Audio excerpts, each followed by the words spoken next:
ثانية واحدة ثانية واحدة ثانية واحدة ثانية واحدة ثانية أخي. خسارة نادي الزمالك من بيراميدز وخروجه من نصف نهائي كأس مصر قدام بيراميدز، الفريق اللي احنا يعني نوعا ما كنا بنكسبه على فترات طويلة، كانت نتيجة غير مرضية تماما، لأن الماتش كان في إيد لعيبة الزمالك. يعني الماتش كان في إيد لعيبة الزمالك وكانوا يقدروا يخلصوا الماتش من الشوط الأول. كنا متقدمين في الدقيقة الرابعة كان مطرود من الفرقة التانية لاعب. ففكرة انك انت تكون كسبان وفجأة تتقلب النتيجة عليك وفجأة توصل للاكسترا تايم وبعد كده ركلات الترجيح،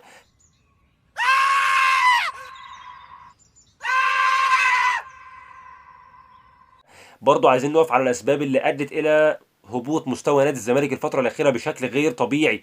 نادي الزمالك للاسف الشديد بيتعرض الى بعض المشاكل من جميع الاتجاهات. هيحسسونا يا رب، هيحسسونا يا رب. يعني خليك معايا كده سنه سنه واحنا بس نفنط المشاكل اللي هو بيواجهها نادي الزمالك حاليا. نادي الزمالك ببساطه شديده من ايام قليله صرح رئيس مجلس اداره نادي الزمالك المستشار مرتضى منصور، قال لك انا عندي لعيبه بتتعاطى منشطات، احمد ابو الفتوح وعبد الله جمعه. طبعا تصريح زي ده انا ماليش علاقه هل التصريح ده فعلا حقيقي ولا دي اشاعات. انا اللي يهمني ان انت رئيس مجلس اداره نادي الزمالك، فما ينفعش ان انت اللي تطلع بالتصريح ده. انت اخر واحد يتكلم على حاجه زي كده، انت اول واحد يدافع عن اللعيبه، يدافع عن الجهاز الفني، يدافع عن الجهاز الطبي. انت بتتولى مسؤوليه الدفاع. ما ينفعش تحط لعيبتك تحت ضغط، ما ينفعش تحط الجهاز الفني تحت ضغط، ما ينفعش تخلي عيون الناس كلها عليك. لو كسبت مباراه اصلك بتاخد منشطات، لو خسرت مباراه اصلك اتمنع عنك المنشطات. فانت حطيت اللعيبه تحت ضغط بشكل غير مبرر ومش معروف ليه وايه الهدف من كده. اقسم بالله اجيبك ملبوس. طب ثانية واحدة من فضلك. حق الرد مكفول ثانية يا واحدة سيادة المستشار. من فضلك. حق الرد من فضلك. مكفول لأي حد. اقسم بالله اجيبك ملبوس. وانت عارف اجيبك ازاي؟ تاني حاجه ودي مهمه جدا، كانت سبب خساره نادي الزمالك قدام بيراميدز وسبب رئيسي في خساره نادي الزمالك الاربع ماتشات. لان انا بالنسبه لي التعادل يعتبر خساره، لان انت بتنافس على لقب الدوري، فما فيش اي مساحه ان انت تخسر ولو حتى نقطتين. يعني انت تكسب نقطه كانك خسرت خلاص، لان المنافس بتاعك عمال يكسب كويس. انت خسرت ماتش اسوان وقلنا هنقفل الصفحه دي نبدا صفحه جديده.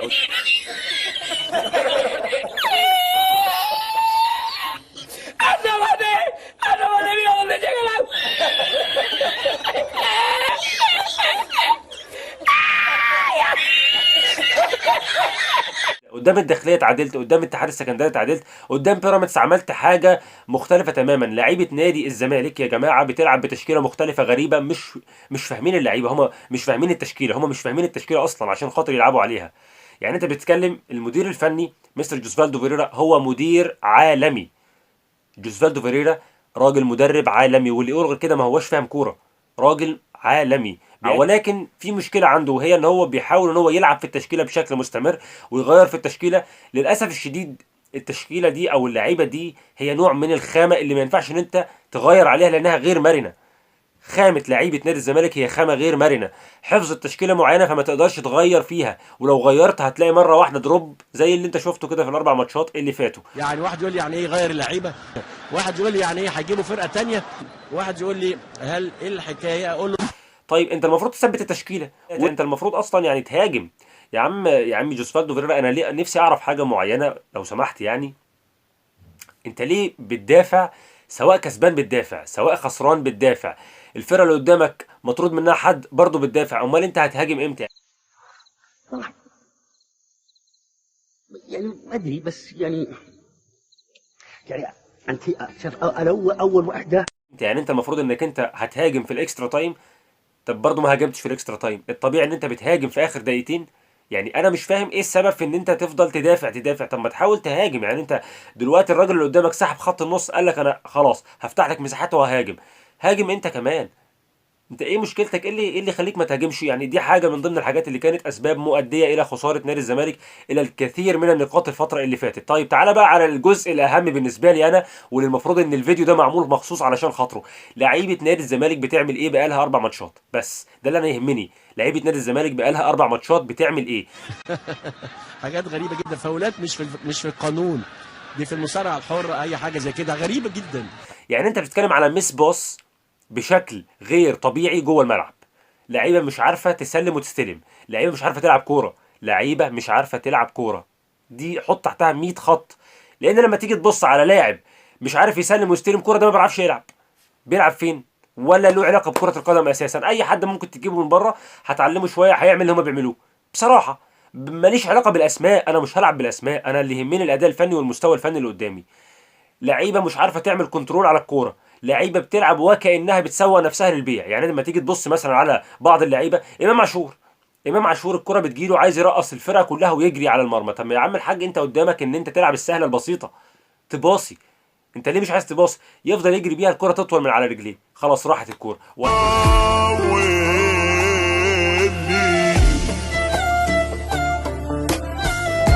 يعني ما تفهمش ايه الفكره؟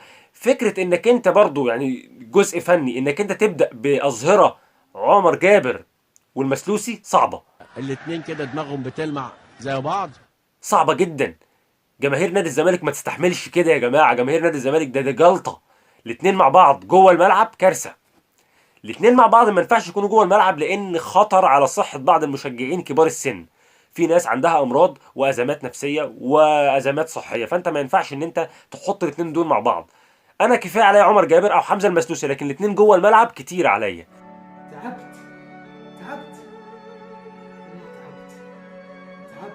ما اقدرش استحمل الحاجه الغير طبيعيه دي. عمرو السيسي انا ما اعرفش بيعمل ايه بصراحه يعني، بس هنسكت مش هنقدر نتكلم علشان خاطر اسمه يشفع له يعني.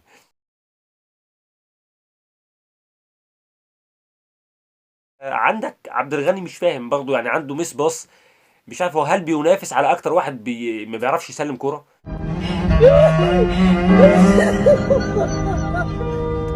خلص دموعي خلص.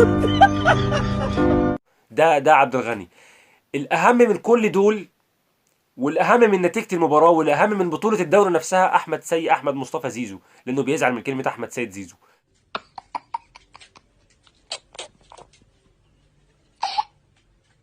يا عم احمد يا مصطفى زيزو، انا نفسي افهم اللي انت عملته ده في تسجيل ركله الجزاء وانت بتسددها. يعني انت ليه سددتها بالشكل ده على طريقه بانينكا؟ يعني بانينكا لما عمل كده، يعني دي حاجه ودي حاجه تانية خالص. اولا انت ممكن تسجل بالشكل ده عادي جدا، ولكن في توقيت معين يسمح ليك ان انت تسجل كده. يعني توقيت انت كسبان اصلا، فبالنسبه لك سجلتها ما سجلتهاش الموضوع مش هيفرق معاك. لكن انك انت تكون محتاج ركله الجزاء ديت دواء، ركله جزاء ببطوله. يعني انا بالنسبه لي انت لو سجلتها انا كنت هعتبر نفسي كسبت البطوله او صعدت لنهائي البطوله. تسجلها على طريقه بانينكا، يا ريت حتى على طريقه بانينكا، ده انت كمان سجلتها بشكل يعني غريب. احمد الشناوي اترمى ورجع كمان وقف نص وقفه وطلعها برجليه. يعني طب ده استهتار. انت ليه بتتعالى على الكوره يا عم احمد مصطفى زيزو؟ انت لسه ما عملتش حاجه. الحق نفسك. مش هقول لك موضوع ان رصيدك عند الجماهير كتير والكلام ده، لا لا خالص. انت لو وقعت هتضيع. انت لسه بدري عليك، ما تضيعش نفسك وما تتعالاش على الكوره، لان انت لسه ما عملتش حاجه فعلا. انت دمرتنا نفسيا بعد الكوره دي، انت اذيتنا نفسيا. احنا قاعدين مقهورين، احنا فضلنا قاعدين قلنا خلاص هنستحمل القرف والبهدله والمرمطه اللي احنا شفناها دي كلها وما فيش مشكله، هنستحملها لغايه لما نوصل للاكسترا تايم هيعملوا حاجه. ما عملتوش حاجه، قلنا خلاص هروح لركلات الترجيح. عندنا زيزو مسدد عالمي، فجاه بصيت لي زيزو بيعملني كده. انت لا تقربني والله العظيم والله العظيم الله ان قربتني اني لا احوسك حوس والله العظيم. والله العظيم مش عليه والله لا مرتقد والله مرتقد خشمك في التراب. جبت قهره لمشجعي نادي الزمالك. الناس مش عارفه، الناس اول مره تهاجمك وتهاجم اللعيبه. يعني انا مش فاهم ايه اللي بيحصل بصراحه. يعني كان حاجه غريبه جدا. زائد ان الماتش ده احنا بقى عايزين نقفل صفحته ونبص للي جاي. صدقني ماتش قمه الدوري، الماتش اللي هيتلعب هيحدد بنسبه كبيره جدا مين اول الدوري ومين اللي هيفوز بلقب الدوري. فنتمنى ان لعيبه الزمالك تلعب برجوله، تلعب باحترام. تخسر مش في مشكله، لكن اهم حاجه تلعب برجوله واحترام. انما فكره انك انت تلعب وميس باس طول الوقت، اقسم بالله اجيبك بلبوص. صدقني الموضوع ده مش هياكل معانا، علشان خاطر احنا زهقنا ميس باس. عايزين نشوف كوره بقى. كفايه عليكم، حرام كده.